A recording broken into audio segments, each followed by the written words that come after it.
मार्गदर्शक का पुरस्कार भी 2019 और 21 में दिया जा चुका है। अब आज प्रतीक स्वरूप 5 लाभार्थियों को प्रधानमंत्री आवास योजना नगरीय की चाबियां माननीय मुख्यमंत्री के कर कमलों द्वारा दी जाएगी। मैं माननीय मुख्यमंत्री महोदय से अनुरोध करूंगी कि ये चाबी उन्हें दें और लाभार्थियों को मैं आमंत्रित करती हूं। सबसे पहले श्री राम सिंह,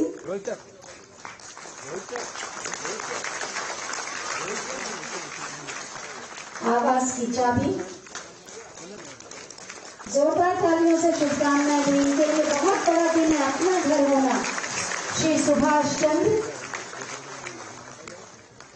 अपना घर सपना होता है और आज प्रधानमंत्री आवास योजना शहरी के अंतर्गत उनके घर की चाबी। श्रीमती निर्मला देवी, जोरदार तालियां, हर स्त्री का सपना है अपना घर हो। महेश कुमार,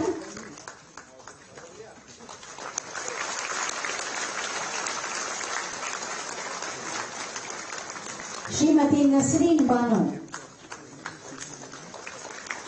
जोरदार तालियां। इनके लिए आज बहुत बड़ा दिन है। और इसके बाद सफाई मित्रों को सुरक्षा किट दिए जाएंगे। इस क्रम में मैं आमंत्रित कर रही हूं श्री साजन वाल्मीकि जी को। ये हमारे सुरक्षा कर्मी, जैसा कि माननीय नगर विकास मंत्री महोदय ने भी बताया, ये तपस्वी की तरह जो स्वच्छ नगर करने में अपना महत्वपूर्ण योगदान देते हैं। ये है जिसमें यूनिफॉर्म इत्यादि है। श्री उमेश कुमार, सुरक्षा किट। श्री प्रदीप, जोरदार तालियां, इनका मनोबल बढ़ेगा। श्री आकाश,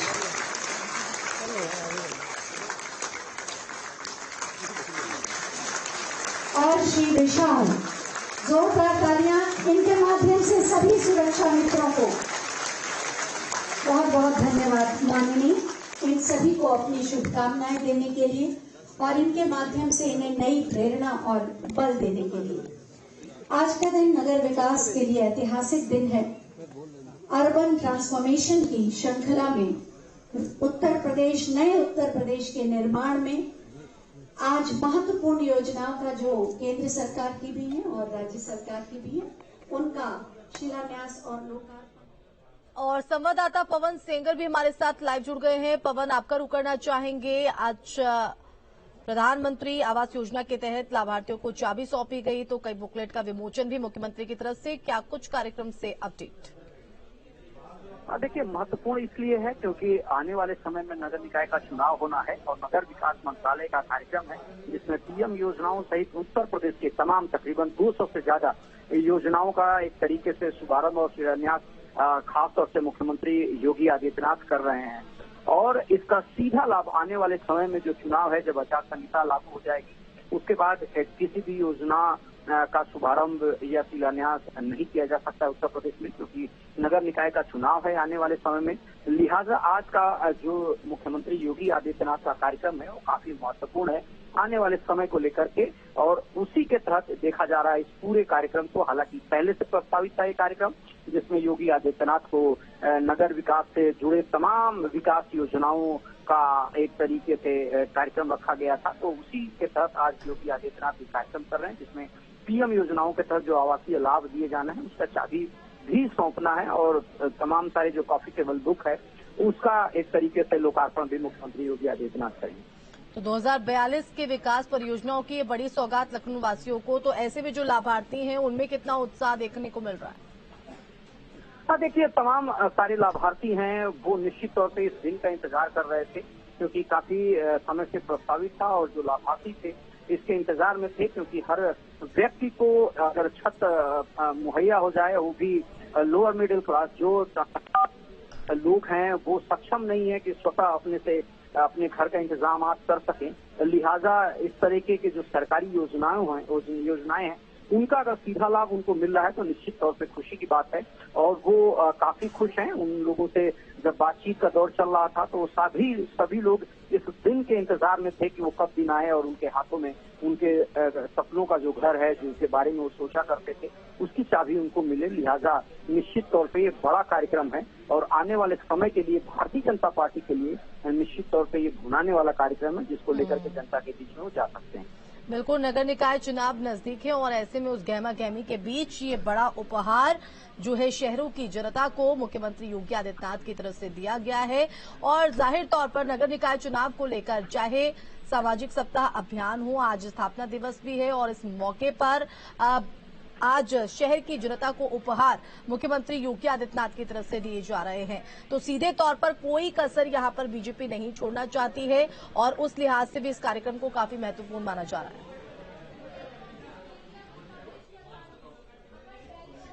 पवन, आप तक आवाज पहुंच रही है? जी बिल्कुल, अपना सवाल दोहराएं। बिल्कुल पवन, नगर निकाय चुनाव की गहमा गहमी के बीच एक के बाद एक जो कदम है वो यहां पर उठाए जा रहे हैं, चाहे सामाजिक सप्ताह अभियान हो, आज 43वां स्थापना दिवस है और इस मौके पर शहर की जनता को बड़ा उपहार। तो क्या कुछ आज सौगातें लखनऊ वासियों को मुख्यमंत्री की तरफ से? हाँ देखिए, खास तौर से अगर बात करें तो जो सेंट्रल गवर्नमेंट की योजना है उसके तहत ठीक है पवन, लौटेंगे आपके पास, लेकिन इस बीच मुख्यमंत्री योगी आदित्यनाथ क्या कुछ कह रहे, सुनिए।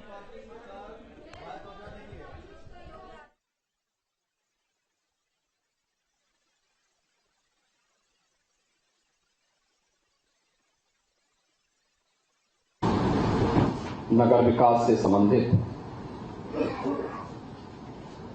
विभिन्न परियोजनाओं के लोकार्पण और शिलान्यास के लिए आयोजित आज के इस कार्यक्रम में प्रदेश सरकार में मेरे वरिष्ठ सहयोगी नगर विकास और ऊर्जा विभाग के मंत्री श्री के शर्मा जी, नगर विकास विभाग के राज्य मंत्री श्री राकेश राठौर गुरु जी, आज के इस कार्यक्रम में उपस्थित प्रमुख सचिव नगर विकास समृद्ध अभिजात जी, नगर विकास विभाग से जुड़े हुए सभी अधिकारीगण, प्रदेश के सभी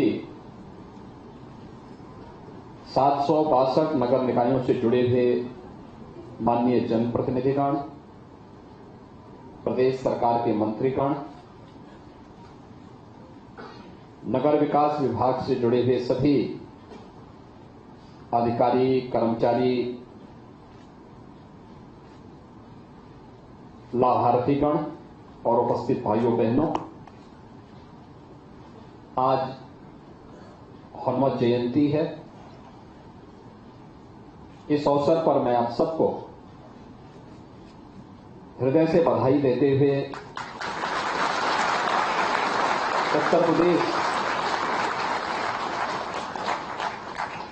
के नगरीय जीवन की कायाकल्प के लिए आयोजित इस कार्यक्रम के अवसर पर पूरे प्रदेश वासियों को मैं बधाई देता हूं, हृदय से अभिनंदन करते हुए आप सबको हनुमत जयंती की अपनी मंगलमय शुभकामनाएं देता हूं। हम सब जानते हैं आज दुनिया की सबसे बड़ी राजनीतिक पार्टी भारतीय जनता पार्टी की स्थापना दिवस भी है। यद्यपि सरकारी कार्यक्रम में राजनीतिक दल का नाम हम लोग नहीं लेते, लेकिन बिना भेदभाव के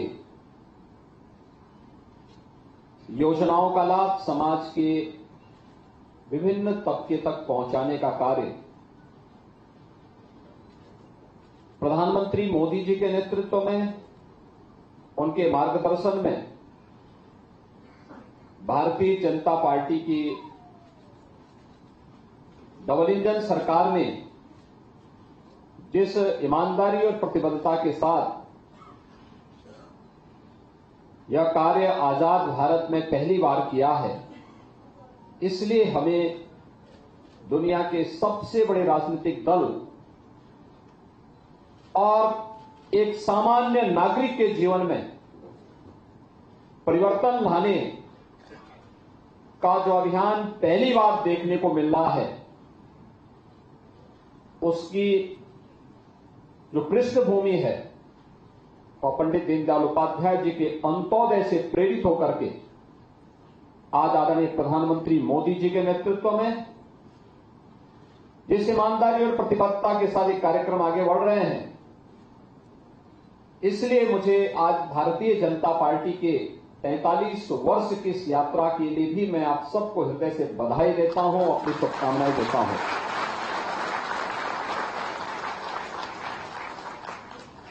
यह अत्यंत कठिन था और असंभव जैसा प्रतीत होता था। अगर प्रधानमंत्री मोदी जी के नेतृत्व में केंद्र में सरकार नहीं बनती और उत्तर प्रदेश में प्रधानमंत्री मोदी जी के आह्वान पर अगर भारतीय जनता पार्टी की सरकार नहीं बनती, तो जो लाखों लोगों के जीवन में परिवर्तन करने के लिए प्रधानमंत्री आवास योजना, पीएम स्वनिधि योजना, उज्ज्वला योजना, प्रधानमंत्री आयुष्मान भारत की योजना और कोरोना कालखंड के दौरान फ्री में राशन की सुविधा और फ्री में वैक्सीन की सुविधा की जो सौगात पूरे देशवासियों को और प्रदेशवासियों को प्राप्त हुई है,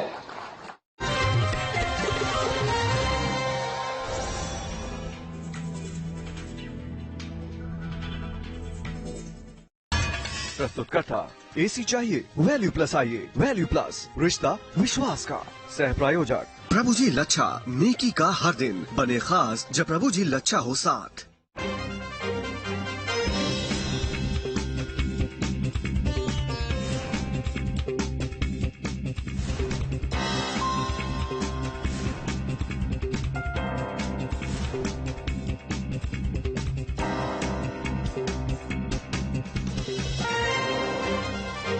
प्रस्तुतकर्ता एसी चाहिए वैल्यू प्लस आइए, वैल्यू प्लस रिश्ता विश्वास का।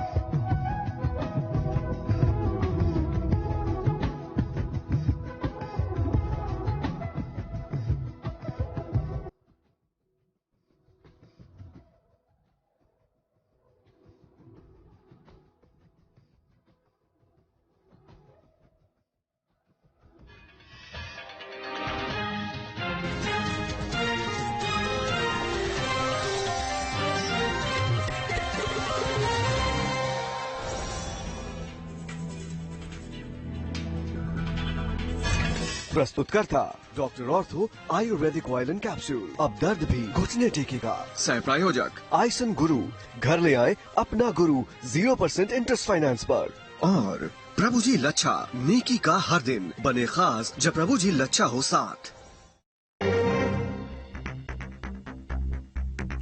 बजट सत्र के अंतिम दिन भी संसद के दोनों सदनों में मचा शोर हंगामे के बाद लोकसभा की कार्रवाई अनिश्चितकाल के लिए स्थगित।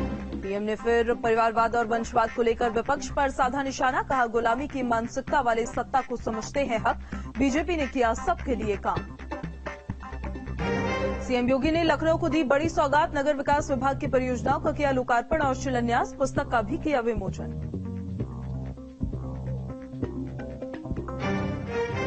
मेरठ में अवैध कॉलोनी पर बुलडोजर का प्रहार, दारा सिंह प्रजापति की कॉलोनी ध्वस्त की गई, मामले में 100 लोगों पर मुकदमा दर्ज किया गया।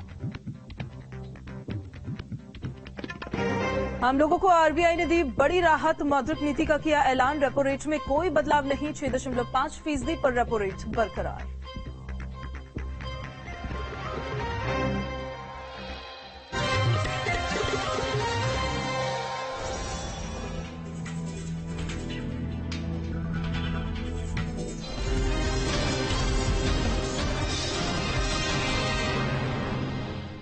कितने राज्यों की आबादी 7 करोड़ होगी, बामुश्किल 4-5 राज्य हैं। शेष की आबादी 7 करोड़ से कम है।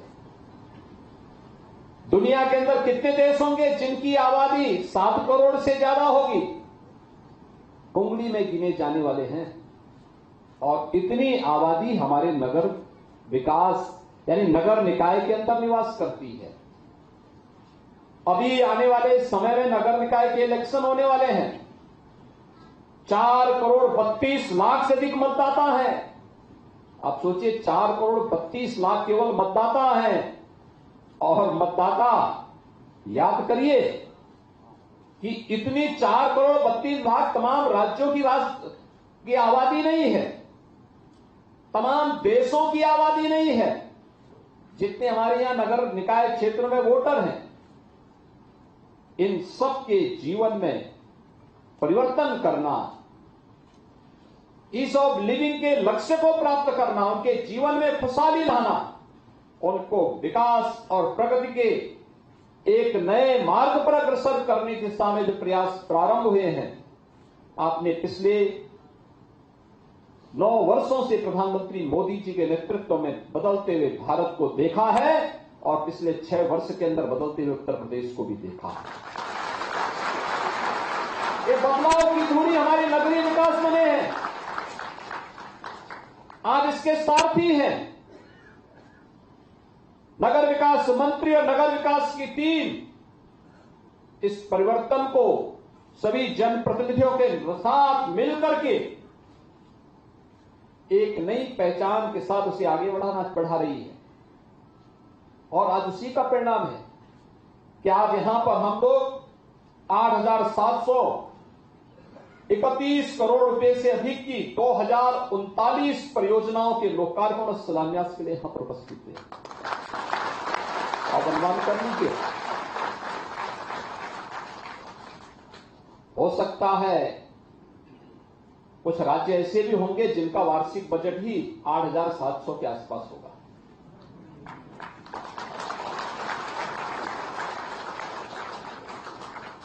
ये जितने कार्यों का हम नगर विकास का आज यहां पे लोकार्पण और शिलान्यास कर रहे हैं, आप सोचिए, इतना तो केवल यहां पे लोकार्पण और शिलान्यास पे कार्य एक साथ यहां पर होने जा रहे हैं, या तो हो चुके हैं या होने जा रहे हैं। हम विकास में पैसा खर्च कर रहे हैं, गरीबों को मुफ्त में आवास दे रहे हैं, गरीबों के घर में शौचालय बन रहे हैं, गरीबों को 5 लाख रुपए की स्वास्थ्य बीमा का कवर मिल रहा है, और पाकिस्तान में रोटी के लाले पड़ रहे हैं।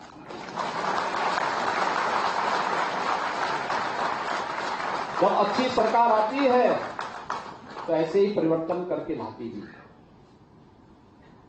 और किस स्तर पर 17 लाख से अधिक गरीबों को नगरीय क्षेत्र में अब तक एक आवास उपलब्ध कराया जा चुका है, जिसमें 2.5 लाख रुपए प्रति आवास उपलब्ध कराया जाता है। 17 लाख से अधिक। और अगर ग्रामीण क्षेत्र को भी जोड़ देंगे तो भाइयों बहनों, इसकी संख्या 54 लाख है। 54 लाख गरीबों को उत्तर प्रदेश के अंदर एक आवास उपलब्ध हो जाना। 10 करोड़ लोगों को उत्तर प्रदेश के अंदर प्रधानमंत्री जन आरोग्य योजना आयुष्मान भारत के अंदर 5 लाख रुपए की और मुख्यमंत्री जन आरोग्य योजना के अंतर्गत 5 लाख रुपए की स्वास्थ्य बीमा का कवर हम उत्तर प्रदेश के अंदर उपलब्ध करवा रहे हैं। 10 करोड़ लोगों को। 15 करोड़ लोगों को मार्च 2020 से फ्री में राशन की सुविधा उपलब्ध करवाई जा रही है, अभी भी है। अनुमान कर लीजिए सरकार कैसे कार्य कर रही है। आज हमारे नगर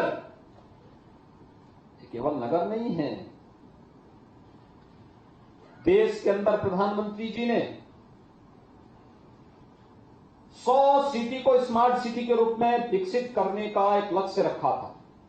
उनमें से 10 उत्तर प्रदेश की भी थी।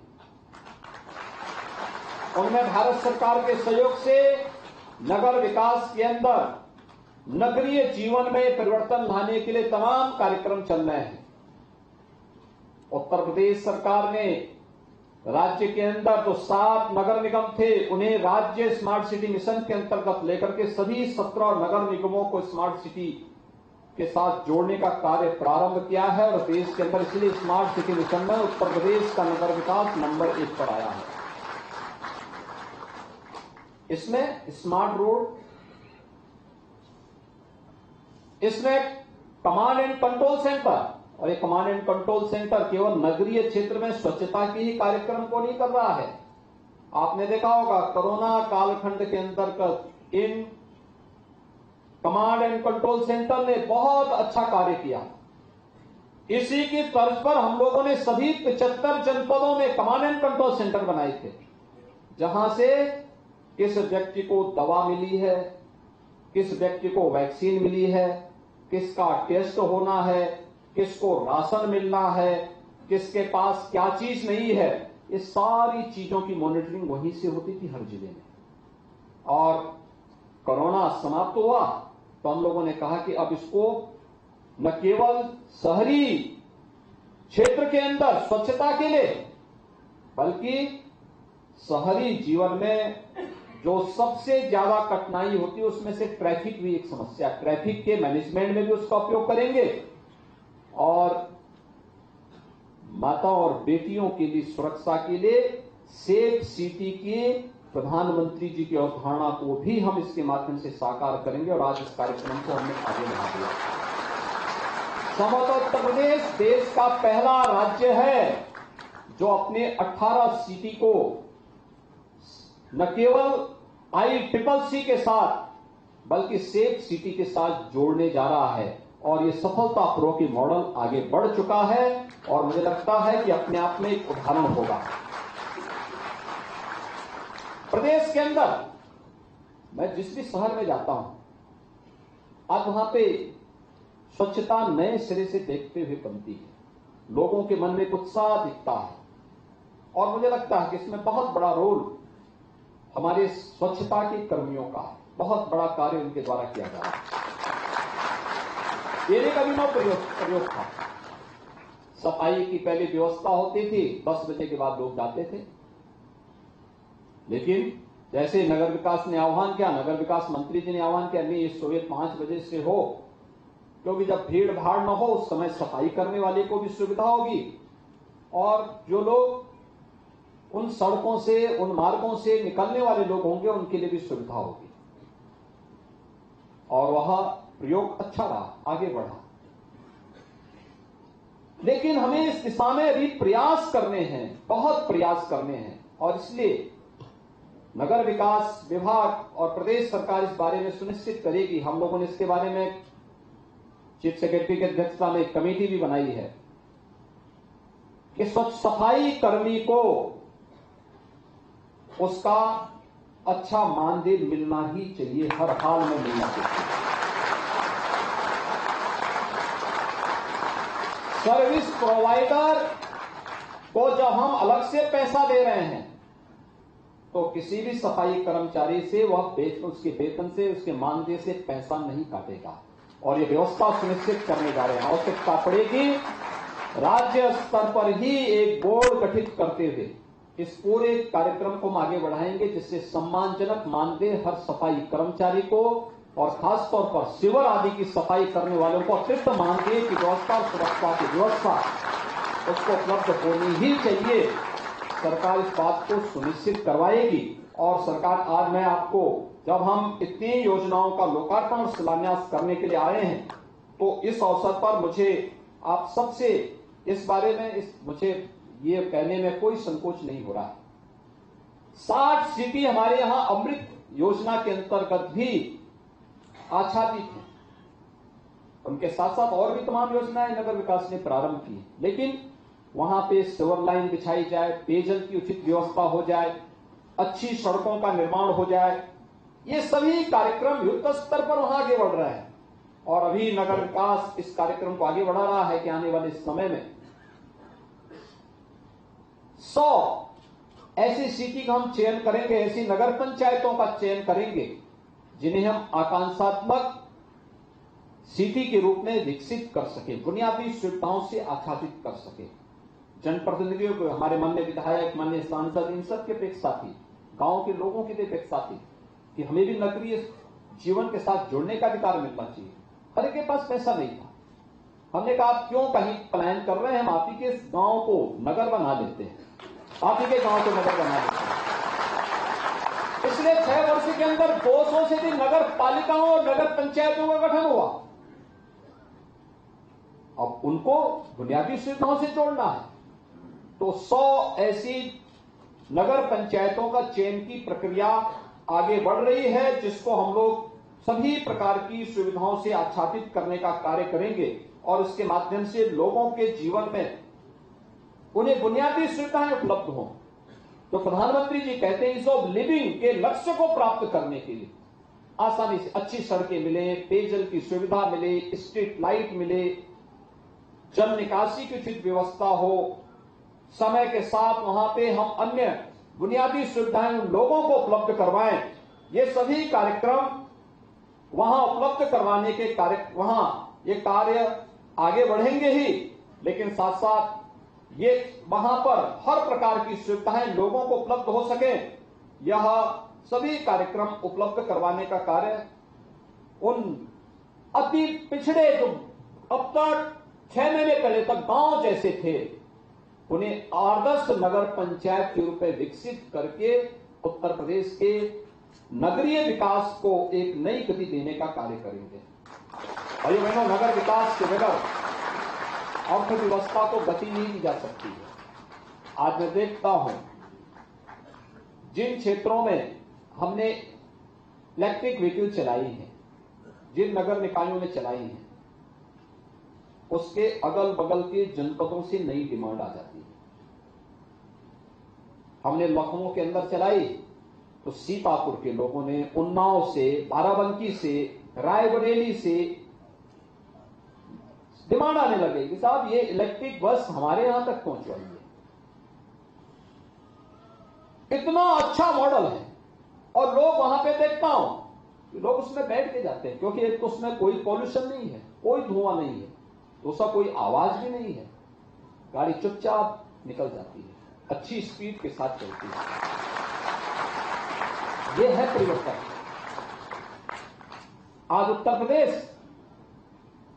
5 सिटी में मेट्रो चला रहा है। उत्तर प्रदेश के अंदर, देश के अंदर सर्वाधिक मेट्रो का संचालन उत्तर प्रदेश के अंदर हो रहा है। आगरा में इस वर्ष के अंत तक मेट्रो को संचालित करने का लक्ष्य रखा गया है, इसका विस्तार किया जा रहा है। दुनिया के सबसे प्राचीन नगरी काशी में आज रोपवे के कार्यक्रम को तेजी के साथ आगे बढ़ाने का कार्य भी हो रहा है। आज सड़कों के, यानी जिस प्रकार की सुविधाएं, अच्छी सड़कें मिल रही हैं, ड्रेनेज की अच्छी व्यवस्था हो रही है, वह देखने लायक है और उन चीजों को हमें आगे बढ़ाने की आवश्यकता है। प्रदेश के अंदर पंडित दीनदयाल उपाध्याय नगर विकास योजना के अंतर्गत भी जो कार्य हुए हैं, उसमें उन सभी क्षेत्रों में जो कभी आच्छादित नहीं होते, जहां कोई पहुंचता ही नहीं था, उन लोगों तक इन सुविधाओं को पहुंचाने का कार्य हो रहा है। लेकिन साथ साथ नगर विकास में राजस्व संग्रह की भी अपनी तकनीक में बदलाव करते हुए, परंपरागत व्यवस्था में बदलाव करते हुए, तकनीक का उपयोग करते हुए इसमें भी वृद्धि की। तो भाई पैसा आएगा तभी तो विकास करा पाएंगे, और उस कार्यक्रम को भी आगे बढ़ाने का कार्य किया है। मुख्यमंत्री नगर सृजन योजना के अंतर्गत भी 240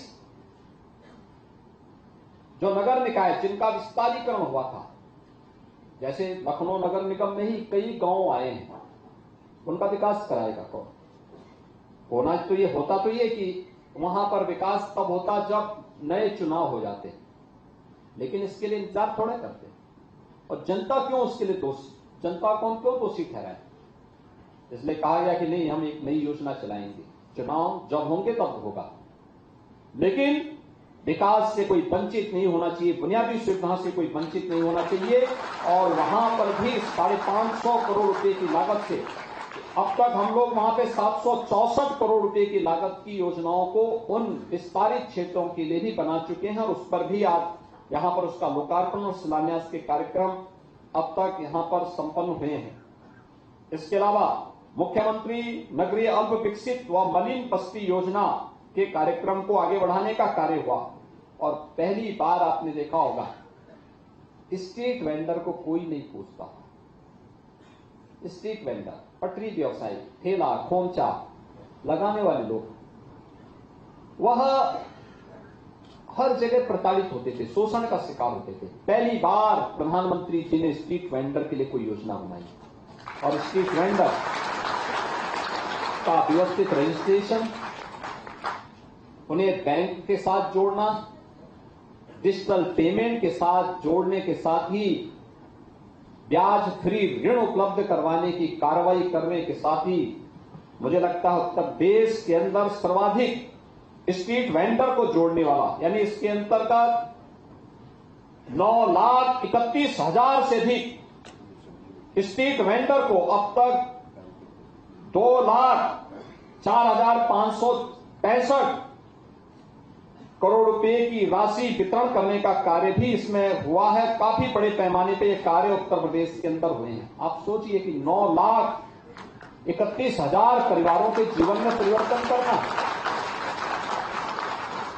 कोई संवेदनशील सरकार ही सोच सकती है, और सरकार की योजना का ही परिणाम है कि अब दीनदयाल उपाध्याय अंत्योदय योजना, राष्ट्रीय शहरी आजीविका मिशन के अंतर्गत भी शहरी क्षेत्र में उन माताओं के लिए, उन बहनों के लिए भी कार्य मिला है जो अपने घर गृहस्थी के कार्य करने के बाद दिन भर बैठी रह पाती थी, कोई कार्य नहीं है तो उनको कुछ तो कार्य चाहिए। आज इस योजना के अंतर्गत जब उन्हें जोड़ेंगे तो वे लोग, महिला स्वयंसेवी समूह बहुत सारा कार्य कर सकती हैं। अलग अलग वार्डों में, अलग अलग नगर निकायों में ये कार्यक्रम करना महिला सशक्तिकरण के साथ साथ उनके स्वावलंबन का भी एक आधार बनेगा और नगरीय जीवन में व्यापक परिवर्तन करने का एक आधार उनके माध्यम से होगा। इसमें रिवॉल्विंग फंड देने की व्यवस्था और अन्य कार्यक्रम भी बहुत अच्छे ढंग से सरकार आगे बढ़ा रही है। अल्पसंख्यक बस्तियों के विकास के लिए भी राज्य सरकार ने जो कार्यक्रम आगे बढ़ाए हैं वह भी हम सबके सामने है। और अब तो नगरीय क्षेत्र में, नगरीय जीवन में तो व्यापक सुधार देखने को मिल ही रहा है, लेकिन साथ साथ मूक पशुओं के लिए भी कार्य हो रहा है। अभी आपने देखा होगा, यहां पे हमने विमोचन की है कुछ पसंद कान्हा उपवन। जब मैं किसी नगर में जाता हूं तो कान्हा उपवन में भी जाता हूं और मैं देखता हूं वहां पर कि काफी बड़े पैमाने पर सड़कों से जो निराश्रित गोवंश है उन्हें ला करके वहां रखने की व्यवस्था और उनकी देखभाल करने की व्यवस्था। और वही नहीं, अब तो ये भी व्यवस्था हुई है कि वह गोवंश केवल वहीं तक सीमित न रहे, बल्कि उसकी नस्ल सुधार के साथ ही हम उसके द्वारा मिलने वाले विभिन्न अवयवों का उपयोग कैसे कर सकते हैं जो उस कान्हा उपवन की इनकम को भी बढ़ा सके, और साथ साथ गोबर से बनने वाले जो उपले होंगे उसका उपयोग अन्य जगहों पर, कहीं हवन करने में, कहीं अंतिम संस्कार की कार्रवाई करने में, कहीं पर किसी अन्य कार्य करने में उसका उपयोग भी किया जा सके। आज यह भी देखने को मिल रहा है और बायोफ्यूल के लिए भी उसका उपयोग हो सकता है। गोबर गैस प्लांट आदि चलाने में भी कुछ जगहों पर तो पेंट बनाने का काम भी यार गाय के गोबर से प्रारंभ हुआ है और बहुत अच्छा पेंट है। आप तो बहुत सारे लोग जानते हैं कि पहले घरों की लिपाई गाय के गोबर से होती थी, और अगर पेंट बन रहा है उससे कोई अपने घर की दीवारों को लिपाई पुताई करेगा तो यज्ञ जैसा पवित्र, मंदिर जैसा पवित्र उसका घर हो जाएगा, किसी पवित्र धर्मस्थल जैसा उसका घर भी हो जाएगा। और यह कार्य आज यहां पर तेजी के साथ आगे बढ़ाने की कार्रवाई चल रही है। इन सभी कार्यक्रमों को आगे बढ़ाने का कार्य आज प्रदेश के अंदर आगे बढ़ रहा है। ये जो कार्यक्रम हुए हैं इसलिए क्योंकि प्रदेश के अंदर नगरीय क्षेत्र में निवास करने वाले 7 करोड़ लोगों के जीवन में परिवर्तन करने के विराट लक्ष्य को ध्यान में रख करके प्रधानमंत्री मोदी जी की विजन को आगे बढ़ाने के लिए जब नगर विकास की पूरी टीम काम की है तब इसके परिणाम भी सामने आते हुए दिखाई दे रहे हैं। आज कोई भी आता है, कहीं भी आता है हमारे क्षेत्र में, प्रदेश में, देश से या दुनिया से किसी भी देश से कोई राजदूत आता है, कोई मेहमान आता है, वो हम लोगों से इस बात को कहता है साहब आपका उत्तर प्रदेश बहुत साफ सुथरा है, अच्छा है, मुझे अच्छा लगता है। नहीं तो पहले क्या होता था, लोग आते थे कहते साहब बहुत गंदगी है, हम लोग भी देखते थे। लेकिन आज उत्तर प्रदेश साफ सुथरा दिख रहा है। साफ सुथरा है तो एक तरफ सफाई है, दूसरी तरफ सुरक्षा भी है, और सुरक्षा है तो फिर जहां सुरक्षा होगी, जहां सफाई होगी, वही तो समृद्धि भी होगी। ये सब एक दूसरे से जुड़े हुए हैं। कोई अनुमान कर सकता है कि उत्तर प्रदेश में 35 लाख करोड़ रुपए के निवेश के प्रस्ताव आएंगे? आए ना, विकास होगा ना, उत्तर प्रदेश के युवाओं को नौकरी मिलेगी ना। ये सभी कार्य एक दूसरे से जुड़े हुए हैं। स्वच्छता है तो सुरक्षा भी है, और स्वच्छता और सुरक्षा है तो समृद्धि अपने आप पीछे पीछे दौड़ करके आएगी, और ये समृद्धि इसी रूप में दौड़ करके आती है आज उत्तर प्रदेश के अंदर दिखाई दे रही है। परिवर्तन इसी बात का द्योतक है, और इसीलिए आज जब यहां पर लगभग 9,000 करोड़ रुपए की परियोजनाओं का लोकार्पण और शिलान्यास हो रहा है, उत्तर प्रदेश के अंदर हर एक नगर निकाय के अंदर रहने वाले नागरिकों के जीवन में तो व्यापक परिवर्तन का कारण बनेगा ही, लेकिन साथ साथ उत्तर प्रदेश की सामर्थ्य को भी देश और दुनिया के सामने प्रस्तुत करेगा। उत्तर प्रदेश ने जो ठाना था $1 ट्रिलियन की इकोनॉमी बनना है, तो उसका आधार हमारा नगरीय क्षेत्र बनेगा। 7 करोड़